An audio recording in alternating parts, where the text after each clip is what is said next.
Exam दौर channel पर स्वागत है। लाइक करें हमारी वीडियोज़ को और साथ ही सब्सक्राइब करें और बेल आइकन को दबाएं ताकि आपको नए नए वीडियोज़ मिलते रहें।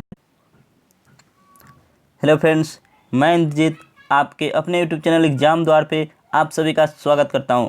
जीके सुपरफास्ट के इस सीरीज़ के 11वें भाग में हम फिर से हाजिर है।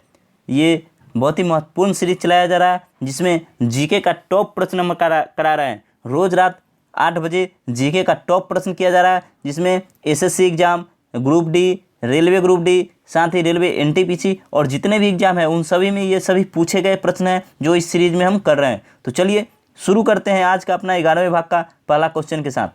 अगर आप चैनल पर नए हैं तो वीडियो को लाइक और शेयर कर दें। चैनल को जरूर सब्सक्राइब कर ले क्योंकि यहाँ सरकारी नौकरी की बेहतर तैयारी कराई जाती है। चैनल एग्जाम द्वार को सब्सक्राइब कर ले।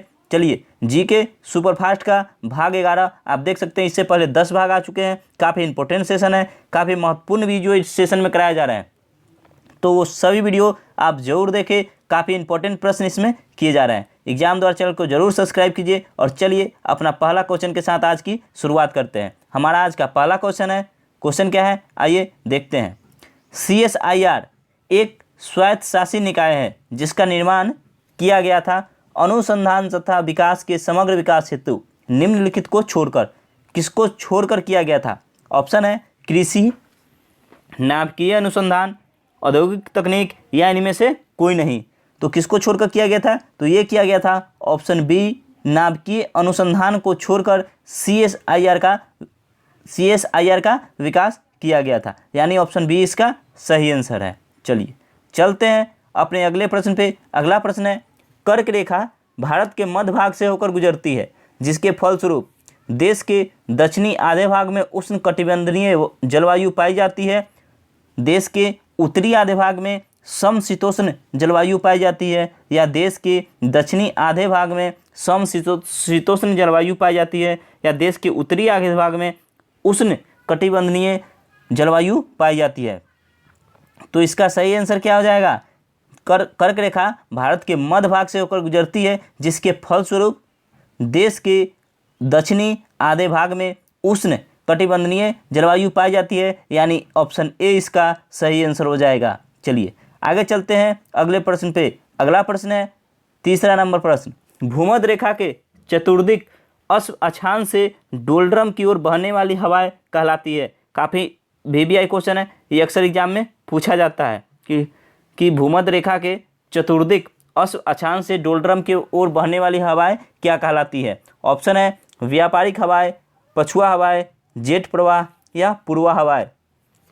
तो क्या कहलाती है? तो चतुर्दिक अक्षांश से डोलड्रम की ओर बहने वाली हवाएं ऑप्शन ए व्यापारिक हवाएं कहलाती है, यानी ऑप्शन तीसरा का ऑप्शन ए इसका सही आंसर है। चलिए अगला देखते हैं। अंतोलिया पठार स्थित है, ये भी काफ़ी इंपॉर्टेंट है। अंतोलिया पठार कहाँ स्थित है? ये अक्सर एग्जाम में पूछा जाता है और इसके ऑप्शन है मध्य एशिया में, पश्चिम एशिया में, दक्षिणी एशिया में या पूर्वी एशिया में।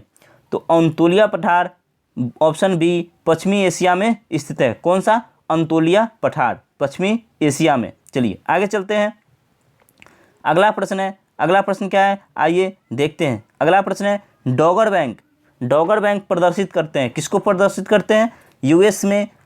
USA में अयस्क खदानें, रूस के तेल क्षेत्र या इंग्लैंड तथा डेनमार्क के मत्स्य क्षेत्र, या उस बैंक को जहां US की बुलियन रिजर्व निधि रखी जाती है। तो डॉगर बैंक किसको प्रदर्शित करता है? तो ये करता है ऑप्शन सी इंग्लैंड तथा डेनमार्क के मत्स्य क्षेत्र को डॉगर बैंक प्रदर्शित करता है। चलिए आगे चलते हैं। अगला प्रश्न है हमारा प्रश्न नंबर 6। अंतर्राष्ट्रीय तिथि रेखा वह रेखा है जहां स्थानीय समय 1 घंटे के अंतराल में बढ़ जाता है, सभी अन्य मध्याओं से पूर्व की ओर तथा पश्चिम की ओर 180 डिग्री फैल जाती है, या तिथि ठीक एक दिन परिवर्तित होती है जब इसे पार किया जाता है। और चौथा ऑप्शन है बी और सी दोनों। तो क्या होगा इसका आंसर? तो अंतर्राष्ट्रीय तिथि रेखा वह रेखा है जहां सभी अन्य मध्याओं से पूर्व की ओर तथा पश्चिम की ओर 180 डिग्री फैल जाती है और तिथि ठीक एक दिन परिवर्तित होती है जब उसे पार किया जाता है। तो ये दोनों सही है, यानी ऑप्शन डी इसका सही आंसर है। 6 का ऑप्शन डी सही आंसर हो जाएगा। चलिए अगले प्रश्न पर चलते हैं। अगला प्रश्न क्या है, गल्फ स्ट्रीम उत्पन्न होती है। काफ़ी इंपॉर्टेंट क्वेश्चन है, ये अक्सर एग्जाम में पूछा जाता है। क्या गल्फ स्ट्रीम उत्पन्न होती है? चक्रवात से, तापक्रम से, महासागरीय दबाव से या जल स्तर में विभिन्नता से। तो गल्फ स्ट्रीम क्यों उत्पन्न होती है, कैसे उत्पन्न होती है? ये होती है महासागरीय दबाव से, यानी ऑप्शन सी इसका सही आंसर रहेगा। चलिए आगे चलते हैं। अगला प्रश्न है हमारा, राजस्व खाते में संघ सरकार की व्यय करने की सबसे बड़ी मद कौन सी है? ऑप्शन है सुरक्षा व्यय, ब्याज भुगतान, अनुदान या प्रशासनिक सेवाएं। तो राजस्व खाते में संघ सरकार की व्यय करने की सबसे बड़ी मद है वो है ब्याज भुगतान, यानी ऑप्शन बी, 8 का ऑप्शन बी सही आंसर हो जाएगा। चलिए आगे देखते हैं। अगला प्रश्न है, मिश्रित अर्थव्यवस्था का अर्थ है, क्या अर्थ है इसका? बृहत तथा कुटीर उद्योग का सहअस्तित्व, औद्योगिक विकास में विदेशों का सहयोग, सार्वजनिक तथा निजी क्षेत्रों का सहअस्तित्व या इनमें से कोई नहीं। तो इसका सही आंसर क्या हो जाएगा? मिश्रित अर्थव्यवस्था का सही अर्थ क्या है? तो ये है ऑप्शन सी, सार्वजनिक तथा निजी क्षेत्रों का सहअस्तित्व, ये मिश्रित अर्थव्यवस्था का अर्थ है। चलिए अब चलते हैं अपने अगले प्रश्न पे। अगला प्रश्न है हमारा, जीएनपी तथा एनएनपी के मध्य अंतर है। जीएनपी एनएनपी के बीच क्या अंतर है? ऑप्शन है इसके पूंजी अधिमूल्यन के समान, पूंजी अवमूल्यन के समान, कर राजस्व के समान या सभी एक ही प्रकार के हैं। तो क्या होगा? तो जीएनपी तथा एनएनपी के मध्य अंतर क्या है? तो यह है पूंजी अवमूल्यन के समान, यानी ऑप्शन बी इसका सही आंसर हो जाएगा। क्या? Option B. चलिए अब चलते हैं अपने 11वें प्रश्न पे। 11वां प्रश्न है हमारा, भुगतान संतुलन पद संदर्भित करता है। भुगतान संतुलन पद क्या संदर्भित करता है? ऑप्शन है आयात तथा निर्यात के मध्य अंतर को, परिसंपत्तियों तथा दायित्वों के मध्य अंतर को, या आंतरिक व्यापार तथा बाह्य व्यापार के मध्य अंतर को, या आंतरिक ऋण तथा बाह्य ऋण के मध्य अंतर को। तो क्या हो जाएगा इसका सही आंसर? तो भुगतान संतुलन पद किसको संदर्भित करता है? तो ये करता है ऑप्शन ए, आयात तथा निर्यात के मध्य अंतर को भुगतान संतुलन पद द्वारा संदर्भित किया जाता है। चलिए अगला क्वेश्चन देखते हैं। क्वेश्चन नंबर 12 है हमारा। क्वेश्चन नंबर 12 क्या है, आइए देखते हैं। खाद्य संसाधन तथा संचय द्वारा कौन से पोषक तत्व अधिकांश रूप में प्रभावित होते हैं? ऑप्शन है इसके प्रोटीन, कार्बोहाइड्रेट, विटामिन या वसा। तो क्या होगा? तो खाद्य संसाधन तथा संचय द्वारा कौन से तत्व अधिक रूप से प्रभावित होते हैं? तो ये होते हैं ऑप्शन सी, विटामिन इसका सही आंसर हो जाएगा। चलिए आगे देखते हैं। अगला प्रश्न है हमारा प्रश्न नंबर 12, अंतर्राष्ट्रीय मुद्रा कोष यानी IMF, इसका इंग्लिश में नाम पूछ लिया जाता है, फुल फॉर्म पूछ लिया जाता है एग्जाम में IMF का। तो IMF का फुल फॉर्म होता है इंटरनेशनल मॉनेटरिंग फंड। क्या होता है? इंटरनेशनल मॉनेटरिंग फंड, यानी हिंदी में होता है अंतर्राष्ट्रीय मुद्रा कोष। ये एग्जाम में पूछ लिया जाता है कि ये आपको IMF दे देगा, इसका फुल फॉर्म पूछेगा IMF का फुल फॉर्म क्या होता है, तो इंटरनेशनल मॉनेटरिंग फंड। चलिए अब जानते हैं क्वेश्चन क्या था। तो क्वेश्चन है हमारा, अंतर्राष्ट्रीय मुद्रा कोष का प्रमुख कार्य है, क्या कार्य है? और इसके ऑप्शन है बैंकों से अंतर्राष्ट्रीय निक्षेपों का प्रबंधन करना, सदस्य देशों की भुगतान संतुलन समस्याओं में सहायता करना, विश्व बैंकों के प्राइवेट क्षेत्र की प्रधान शाखा के रूप में कार्य करना, या विकासशील देशों को वित्त सन्निवेशी ऋण देना। तो क्या हो जाएगा इसका आंसर? इसका आंसर होगा ऑप्शन बी, सदस्य देशों की भुगतान संतुलन समस्याओं में सहायता करना। ये अंतर्राष्ट्रीय मुद्रा कोष का प्रमुख कार्य है। ऑप्शन बी इसका सही आंसर हो जाएगा।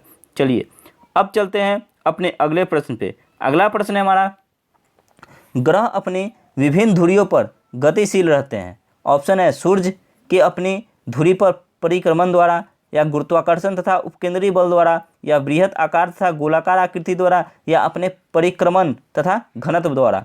तो क्या हो जाएगा इसका आंसर?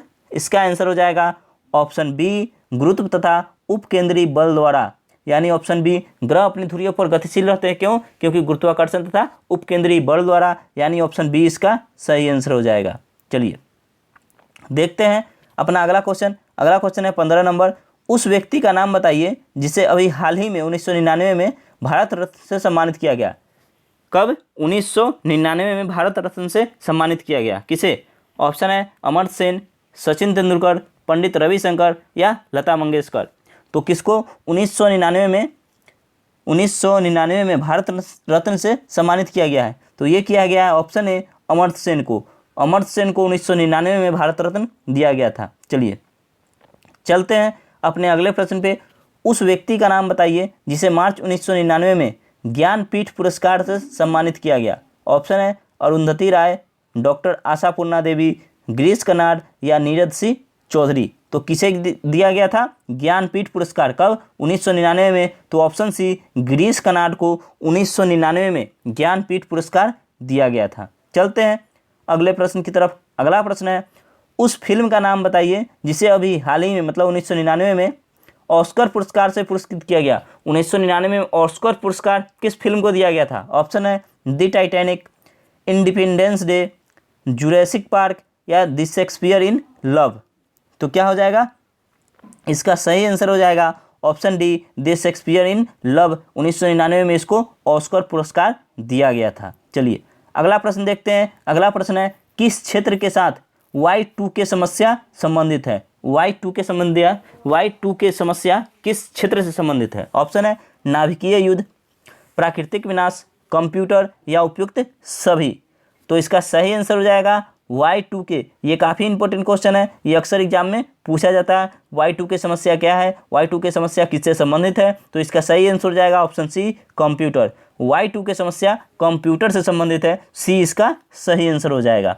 चलिए अब चलते हैं अपने अगले प्रश्न पे। अगला प्रश्न है हमारा प्रश्न नंबर 19। भारत ने अप्रैल 1999 में अग्नि 2 मिसाइल को सफलतापूर्वक दागकर परीक्षण किया। इस मिसाइल की कितनी रेंज है? किसका?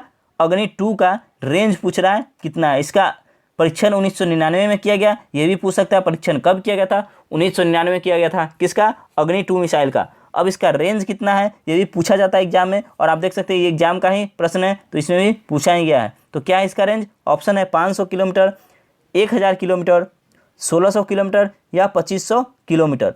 तो इसका रेंज कितना है? तो अग्नि 2 मिसाइल का जिसका परीक्षण 1999 में किया गया, इसका रेंज है 2500 किलोमीटर, यानी ऑप्शन डी इसका सही आंसर है। चलिए अगला क्वेश्चन देखते हैं।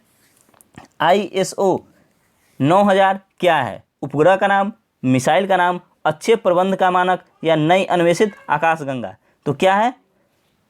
ये है ऑप्शन सी अच्छे प्रबंध का मानक। आप देखते हैं कुछ भी चीज़ आप लेते हैं उस पर ISO 9000 लिखा होता है, तो वो अच्छे प्रबंध का मानक है और वो हर चीज़ पे प्रिंटेड रहता है। चलिए आगे देखते हैं अगला प्रश्न क्या है। अगला प्रश्न है हमारा प्रश्न नंबर 20। तो वही है अच्छे प्रबंध का मानक, ऑप्शन सी। चलिए आगे देखते हैं प्रश्न नंबर 21। निम्नलिखित में से कौन सी टेनिस प्रतियोगिता ग्रैंड स्लैम में शामिल नहीं है? ऑप्शन है French open, US open, Wimbledon या गोल्ड फ्लैट ओपन। तो क्या होगा? इसका सही आंसर हो जाएगा option D gold flag open. ये टेनिस प्रतियोगिता ग्रैंड स्लैम में शामिल नहीं है। बाकी फ्रेंच ओपन, US ओपन और विंबलडन ये तीनों ग्रैंड स्लैम में शामिल है। ग्रैंड स्लैम का हिस्सा है ये, और gold flag open grand slam का हिस्सा नहीं है, इसलिए ऑप्शन डी इसका सही है। और हमें पूछा कौन सा नहीं है, तो ऑप्शन डी इसका सही आंसर हो जाएगा। चलिए आगे चलते हैं। जल सतह की अधिकतम गहराई मरियाना ट्रेंच में लगभग 11000 मीटर है, यह स्थित है। अब बताना है मरियाना ट्रेंच कहाँ स्थित है। ऑप्शन है अटलांटिक महासागर में, प्रशांत महासागर में, हिंद महासागर में,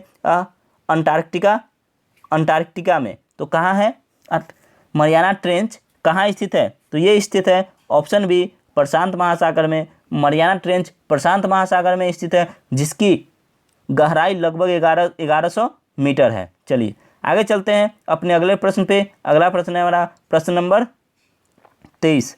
पद डाउन अंडर इंगित करता है। पद डाउन अंडर इंगित करता है, ये काफ़ी इंपॉर्टेंट प्रश्न है, अक्सर एग्जाम में पूछा जाता है। दक्षिणी ध्रुव को, आर्कटिक महासागर को, ऑस्ट्रेलिया को या केप ऑफ गुड होप यानी आशा अंतरिक्ष को। तो किसको ये पद डाउन अंडर किसको इंगित करता है? तो ये इंगित करता है ऑप्शन सी ऑस्ट्रेलिया को। चलिए आगे चलते हैं। अगला प्रश्न है प्रश्न नंबर 24। एशिया का प्राचीनतम तथा विशालतम बौद्ध मठ स्थित है। कहाँ स्थित है? त्वांग अरुणाचल प्रदेश में, लहासा तिब्बत में, त्रिकोमाली श्रीलंका में या उलान बटोर मंगोलिया में। तो ये कहाँ स्थित है? तो ये स्थित है ऑप्शन बी लहासा तिब्बत में स्थित है। क्या? एशिया का प्राचीनतम तथा विशालतम बौद्ध मठ लहासा तिब्बत में स्थित है। चलिए अब चलते हैं अपने अगले प्रश्न पे। अगला प्रश्न है हमारा, खालसा पंथ के संस्थापक थे। खालसा पंथ के संस्थापक कौन थे? काफ़ी वीवीआई क्वेश्चन है, काफ़ी इंपॉर्टेंट, काफ़ी महत्वपूर्ण क्वेश्चन है ये। ऑप्शन है गुरु नानक देव, तेग बहादुर, गुरु गोविंद सिंह या गुरु हरगोविंद सिंह। तो कौन से खालसा पंथ के संस्थापक? खालसा पंथ के संस्थापक गुरु गोविंद सिंह थे, यानी ऑप्शन डी इसका सही आंसर हो जाएगा। गुरु गोविंद सिंह खालसा पंथ के संस्थापक थे। चलिए अगला क्वेश्चन देखते हैं। अगला क्वेश्चन है, फोर्थ स्टेट पद किसे संदर्भित करता है? फोर्थ स्टेट पद से किसे जाना जाता है? ऑप्शन है व्यवस्थापिका सभा, पैतृक भवन, न्यायपालिका या प्रेस। तो फोर्थ स्टेट किसे कहा जाता है? तो ये कहा जाता है ऑप्शन डी प्रेस को। प्रेस को फोर्थ स्टेट का दर्जा प्राप्त है। चलिए आगे चलते हैं। अगला क्वेश्चन है, अगला क्वेश्चन क्या है? ओजोन। ओजोन क्या करता है ये हमें बताना है। ऑप्शन है पराबैंगनी सूर्य किरणों से पृथ्वी की रक्षा करता है, कई रासायनिक प्रक्रियाओं में एक कैटलिस्ट है, हरित गृह कृषि में प्रयुक्त किया जाता है, वह गैस है जो सूंघने पर घातक होती है। तो पराबैंगनी क्या है? तो ओजोन क्या है? तो ओजोन पराबैंगनी सूर्य किरणों को पृथ्वी की रक्षा करता है, यानी ऑप्शन ए इसका सही आंसर है। ओजोन परत जो सूर्य से पराबैंगनी किरणें आती है उसे पृथ्वी तक आने में हमारी रक्षा करता है और उन किरणों से हमें बचाता है। तो ऑप्शन ए इसका सही आंसर हो जाएगा। चलिए आगे चलते हैं। अगला प्रश्न है, अगला प्रश्न क्या है? क्राई, CRY, क्राई क्या है? एक संगठन है जो संबंधित है। क्राई एक संगठन है और ये किससे संबंधित है ये बताना है। ऑप्शन है वातावरण से, असहाय स्त्रियों के कल्याण से, बहिष्कृत बच्चों के कल्याण से या सामुदायिक विकास से। तो क्राई एक संगठन है जो संबंधित है बहिष्कृत बच्चों के कल्याण से और क्राई बच्चों के लिए एक संस्था है, तो ये बच्चों के कल्याण से संबंधित है। ऑप्शन सी इसका सही आंसर हो जाएगा।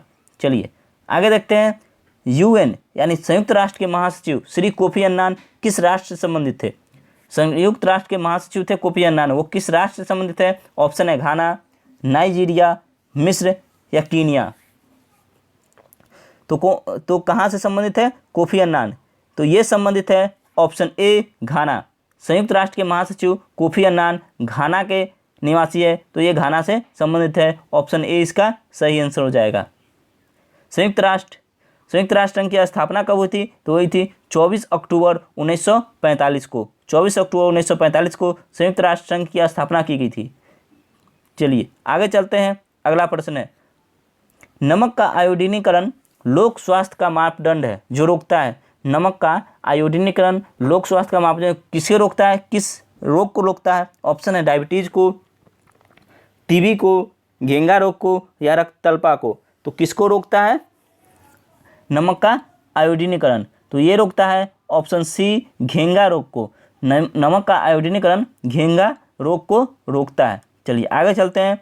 प्रश्न नंबर 35, सिरे तक पानी से भरे गिलास के अंदर एक बर्फ का टुकड़ा तैर रहा है। जब बर्फ पिघलती है तो क्या होगा ये हमें बताना है। ऑप्शन है जल का स्तर गिर जाएगा, जल छलकने लगेगा, जल का स्तर वही बना रहेगा या इनमें से कोई नहीं।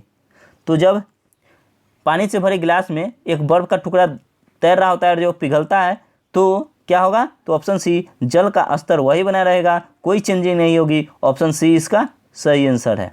चलिए आगे देखते हैं। क्वेश्चन थोड़ा सा बड़ा है इसलिए हम थोड़ा सा पहले क्वेश्चन पढ़ लेते हैं फिर ऑप्शन पढ़ेंगे। अगला क्वेश्चन है क्वेश्चन नंबर 36, कालीन से धूल हटाते समय हम आपको अचानक झटका देते हैं। कालीन से धूल हटाते से हम इसको आपको मैंने बोल दिया, हम इसको अचानक झटका देते हैं अथवा छड़ी से पीटते हैं। इसका कारण क्या है ये हमें बताना है। ऑप्शन है विराम के जड़त्व में धूल अपना स्थान जमा लेती है तथा कालीन से धूल तभी हटती है जब उसमें गति प्रदान की जाती है। अगला ऑप्शन है गति का जड़त्व धूल को अलग करता है। झटकी धूल तथा कालीन के बीच संसंजन बल से मुक्ति प्रदान करता है और धूल दूर हो जाती है, या फिर इनमें से कोई नहीं। तो इसका सही आंसर क्या हो जाएगा? इसका सही आंसर होगा ऑप्शन ए विराम के जड़त्व में धूल अपना स्थान जमा लेती है और जब कालीन से धूल तभी हटती है जब इस पर गति प्रदान करती है। जब उसे छड़ी से मारते हैं या किसी भी चीज़ से उसे झटका देते हैं तो धूल अपने आप अलग हो जाती है और ये इस टाइप से धूल उसे हटाया जाता है। चलिए आगे चलते हैं। अगला है प्रश्न नंबर 37, भूकंपी तरंगे रिकॉर्ड की जाती है। भूकंपी तरंगे को किस में मापते हैं? ऑप्शन है बैरोग्राफ पर, हाइड्रोग्राफ पे, सिस्मोग्राफ पर या पेंटोग्राफ पे। तो भूकंप की जो तरंगे होती है उसको मापने के लिए हम क्या यूज करते हैं, हम यूज करते हैं सिस्मोग्राफ। ऑप्शन सी इसका सही आंसर है।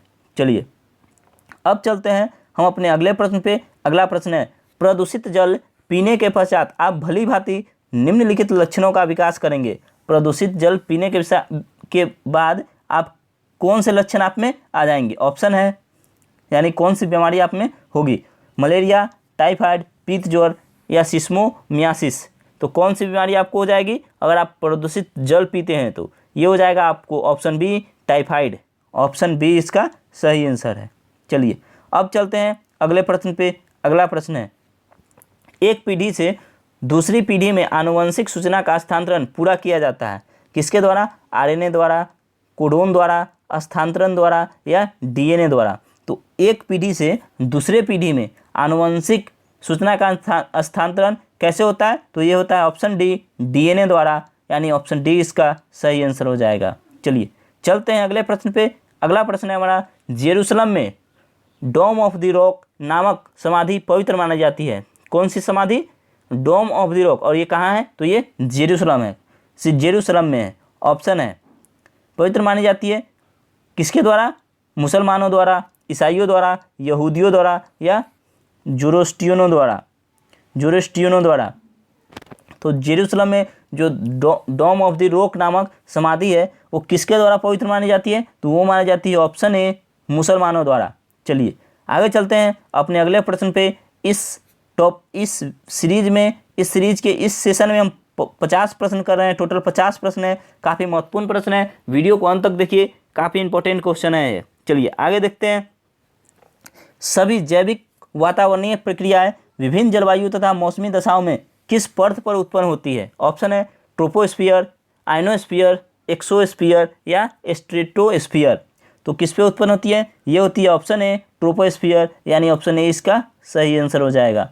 चलिए आगे चलते हैं। अगला प्रश्न है, नीति निर्देशक सिद्धांतों का प्रमुख उद्देश्य निम्नलिखित है। ऑप्शन है देश में राजनीतिक प्रजातंत्र स्थापित करना, देश में सामाजिक तथा आर्थिक प्रजातंत्र स्थापित करना, या लोगों का नैतिक तथा आचार संबंधी मापदंड उठाना, या देश में पुलिस राज स्थापित करना।